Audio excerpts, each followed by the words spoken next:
I'm going to talk a little bit about activism. It's very interesting how the word activist, like liberal, is pronounced in Washington, D.C. Activist.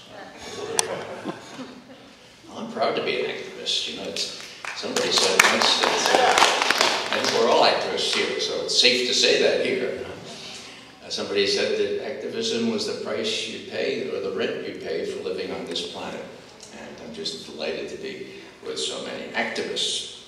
I'm going to be speaking a little bit about profits and how profits lead us into witness and into nonviolent action.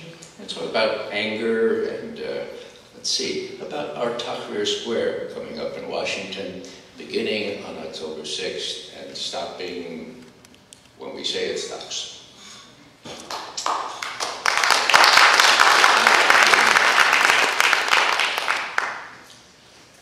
Some of you know that I was educated by Jesuits and that I had to study a lot of Thomas Aquinas.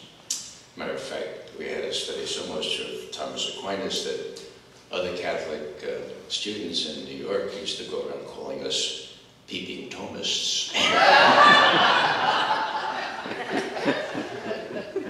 Now, I still remember some stuff from those years, and thank goodness I do, because I began to worry about my anger. I got very angry about 10 years ago, really, really angry. In the Bronx, where I grew up, you were allowed to be angry maybe for a day, 2 days at the outside. If you were Irish, they would give you a week. Anger was very much frowned upon. And then I remembered something that Thomas Aquinas said. Now, he wasn't real good on other things he didn't know anything about, like women or you know, the sun and the stars, but he's pretty good about virtue. And he wrote a lot about virtue, and when he came to the virtue of anger, got that? The virtue of anger, okay? He complained bitterly that there was no word for it in Latin. It manet innominata, it remains unnamed. And so it's hard to write about something if you don't know how to say it. See, he brought the old Pythagorean idea where virtue is in the middle. Okay, it's just enough of what you need. Take courage, for example. Just exactly right what you need. Too much foolhardiness, too little cowardice. Okay, so virtue's in the middle. Well, he searched for what he would say about anger, and he had to go back to the 4th century, John Chrysostom, who said, he or she who is not angry when there is just cause for anger sins. Why? Because anger respici bonum justitiae. Anger looks to the good of justice, and if you can live amid injustice without anger, you are unjust. Okay? Be clear. Be clear. And Thomas, as was his wont, he always added his own little corollary to these things, and he railed against what he called unreasoned patience.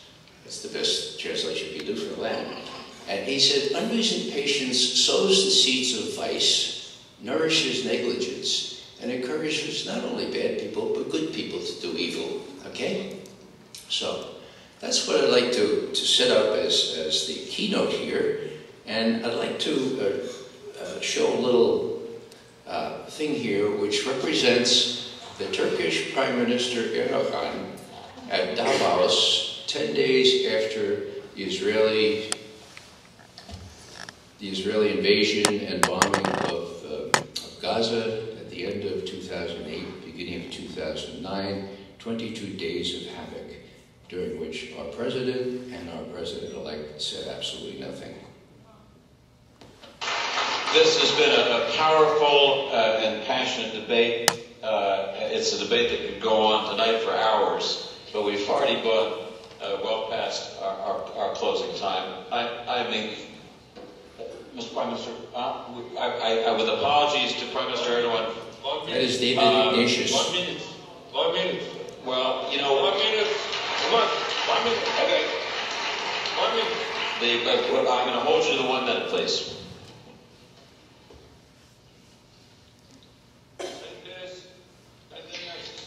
President Perez, you are older than I am, and you have a very strong voice. I feel that you perhaps feel a bit guilty, and that's why perhaps you have been so strong in your voice, so loud. Well, you kill people. I remember the children who died on beaches.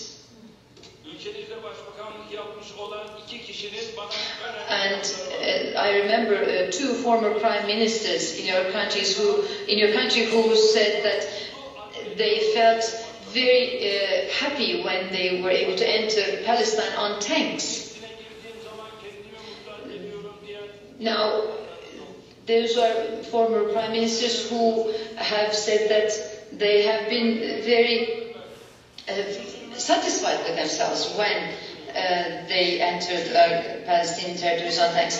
And I find it very sad that people applaud what you have said, because there have been many people who have been killed, and I think that it is very wrong, and it's not humanitarian to applaud any actions which have had that kind of a result. I've taken many notes. Unfortunately, there's no time to respond to all of them, but I will just say two things. We can't start the debate again, please. We just don't have time. Excuse me, sözümü kesmeyin. Please let me finish. Geez, we really do need to get people to dinner. Sixth commandment, thou shalt not kill. But we are talking about killing. And second point, Gilad Atsamoni says that Israeli barbarianism is way beyond what it should be. Then there is the international relations professor from Oxford University, Avishalom, has said this. Thank you very much. Thank you very much. Thank you very much. So I don't think I will come back to Davos after this. Thank you. Because you don't let me speak. The president spoke for 25 minutes. I have spoken only half of that. Over to our host, Prime Minister, do what?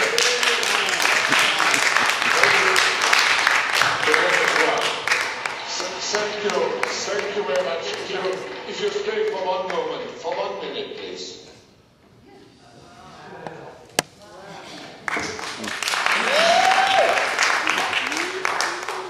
No unreasoned patience there.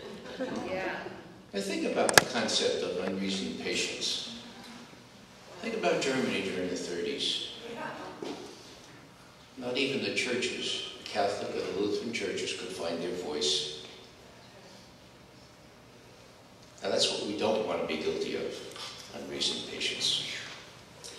You know, this is a prophetic stance here. That's channeling righteous anger, the virtue of anger, into a good direction. I think that's what we need to do. And we can go back to Isaiah. How many of you knew that Isaiah went around for 2 years stark naked preaching the word? A couple did, all right.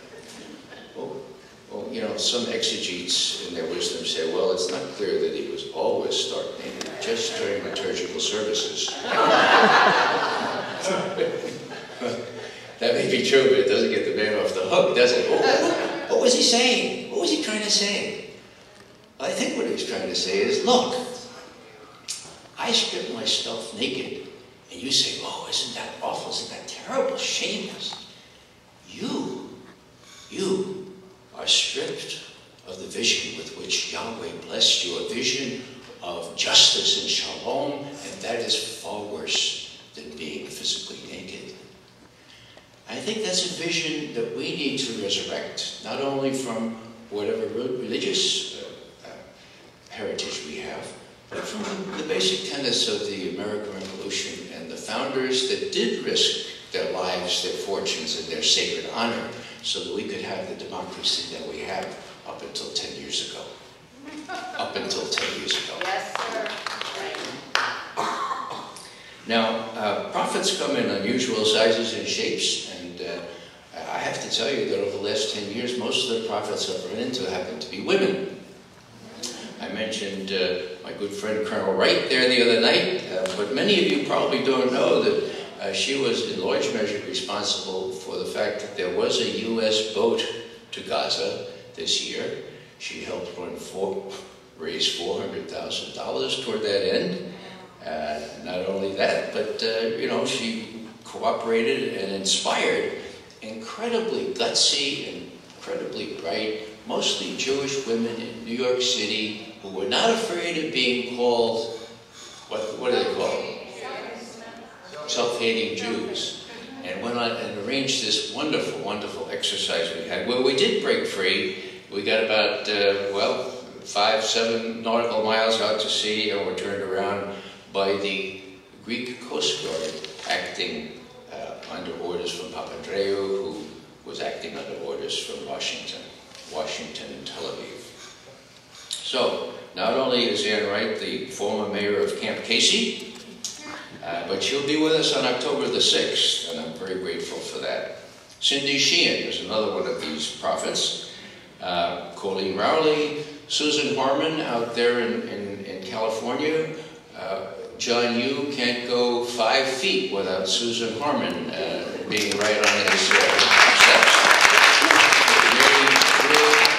Ray Abilene of Code Pink, same for Netanyahu when he's here in Washington, or AIPAC and others. Leslie Harris is in Dallas, and our president cannot feel safe going into even the Hilton Hotel without Leslie coming down the escalator with a great big banner saying what our former president was. Well, the list goes on and on. The world can't wait. The very imaginative women from the world can't wait were the ones that got me into the lecture that Rumsfeld was giving 5 years ago, where I had a chance to debate him for 4 whole minutes, and they were responsible for getting me in to see Rumsfeld again just 10 days ago in New York City. I got thrown out again. I got thrown out this time. But I also had a chance to see Michael Chertoff, another war criminal, and I had a chance to confront him on how he treated John Walker Lind, an American citizen who was not read his rights, who was the first American tortured in November of 2001, just 2 months after 9/11. Now, I'd like to just also address what I call a typically American fault. And I think maybe you can identify with this. We don't like to do anything that we might be made fun of for doing. You know, we like to have some reasonable prospect of success before we embark on anything significant. I mean, you know, who likes to be laughed at? Well, that's not prophetic. We can't be all that worried about success. In acting for justice, it can be a real impediment to worry about success. And one of my favorite prophets, Dan Berrigan, had lots to say about this in his autobiography, which is called To Dwell in Peace. It's out there for 25 years now. This is what he said. To hanker after knowing, to lust after foreknowledge, this brings not joy, but woe. It comes to something like this, a kind of Buddhist truth. The good was to be done because it is good, for no other reason, however plausible or weighty. The good was not subject to efficiency or worthiness or benefit or merit. So there was the rightness, the attractiveness of this. And later on he says,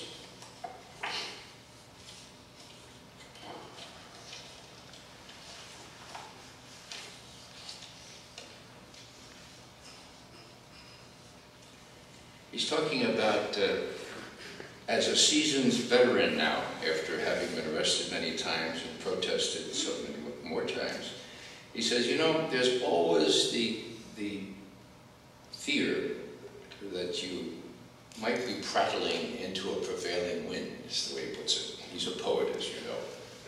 And then I reflect. He says, if there is a God, and if nonviolent resistance is God's work, then the outcome is in other hands than ours. And not only the outcome, but each step takes on the dignity of the end in itself. Now, you don't have to be a person of faith to know that the good is worth doing because it is good.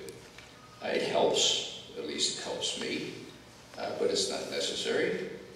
The other thing that this allows is it kind of frees you not to take yourself too seriously. And that's really important in this work. I've found out on all those occasions, those many occasions when I've taken myself too seriously. I'd like to just put one more thing from Dan Berrigan here. He's talking about after Catonsville, when he and his brother Phil were arrested and all, and he says,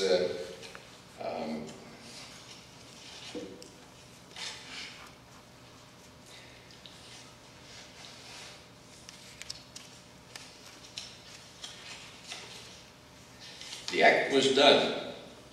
We sat in custody in the back room of Catonsville Post Office, weak with relief, grinning like virtuous gargoyles.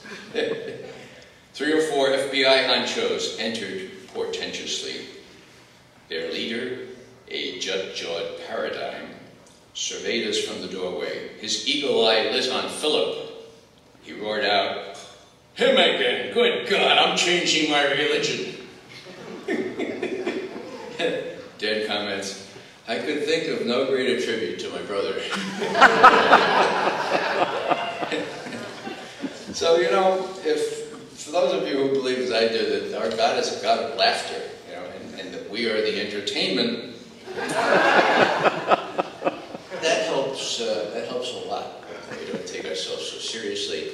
And many of these women, some of whom I mentioned here, particularly Code Pink, if you haven't seen the Code Pink intervention of the war addict Obama before the White House there about 2 weeks ago, you need to go on Code Pink's website. It is a scream. I have it on my own website, RaymondMcGovern.com. It's glorious. It's true. And Obama said, no, I can stop anytime I want. You know, so the whole business is about an intervention. And they say, no, you've got to come with us.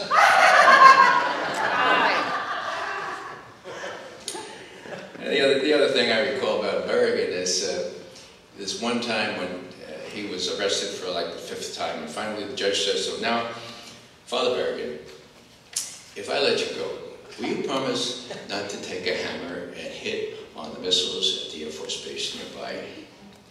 And Berrigan says, "Your Honor, that's the wrong question." "All right, Father Berrigan, what's the right question?" And Dan says, "The question is whether you'll tell Lyndon Johnson to stop building intercontinental ballistic missiles, and then I'll stop hammering it on them, and you and I can go fishing." So I think I'd like to wind up here. I'd just like to say that there are all kinds of really good prophets out there, contemporary ones. How many of you know who Asma Mahfouz is? She was a 26-year-old woman in a sexist Arab society who got on the equivalent of Facebook and started a revolution in 7 days. Now, for those of you who don't have time now, Amy Goodman has a wonderful 10-minute segment on Asma Mahfouz, and what she did and what she said exactly 7 minutes before the 25th of January, when hundreds of thousands of people came down on Tahrir Square in Cairo and started the uprising. It's amazing how she was able to do that. But one person stepping out can do that kind of thing. People always say, well, we don't have not enough people. Well, Cesar Chavez, one of my other heroes, he used to always say, look, you know, speeches are nice, editorials are nice, but without action, nothing's going to happen. And for those of you who say we don't have enough people, there are enough of us. There are already enough of us. What we need to do is move to action. And that's what we're going to do on October 6th. The big challenge, as I see it, is the media. And for those of you who haven't heard me speak before, I say it every time. 49 years in Washington, lots of change have I seen.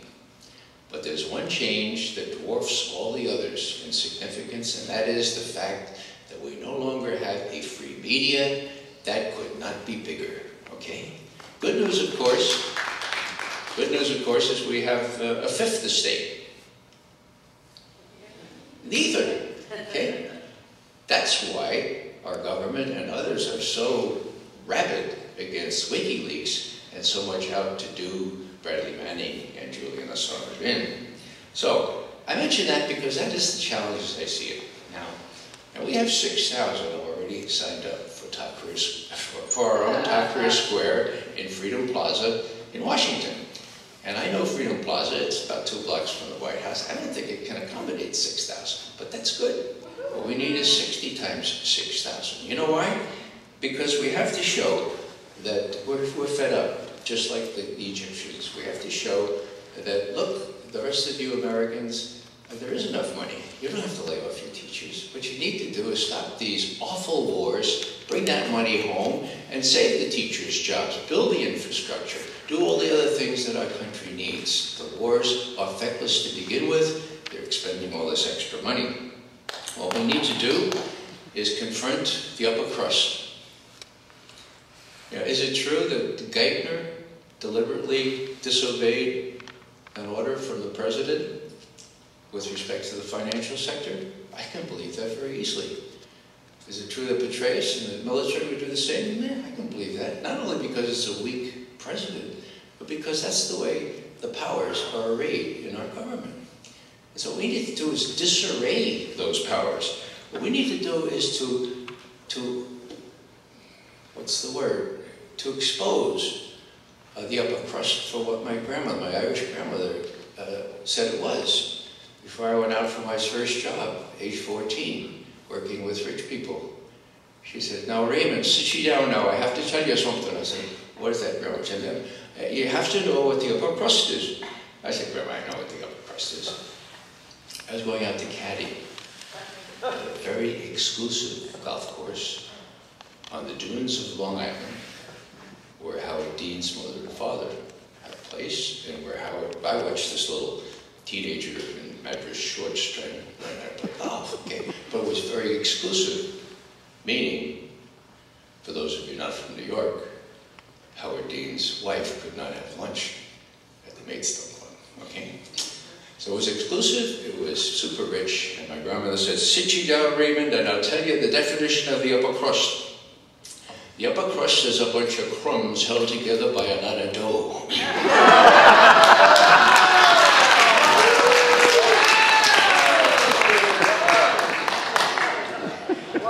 And that's what we have to contend with. We have to expose that. We have to get beneath the crust, and we have to stop asking ourselves, will we be successful? As Dan Berrigan would say, wrong question. Will we be faithful? Thanks very much.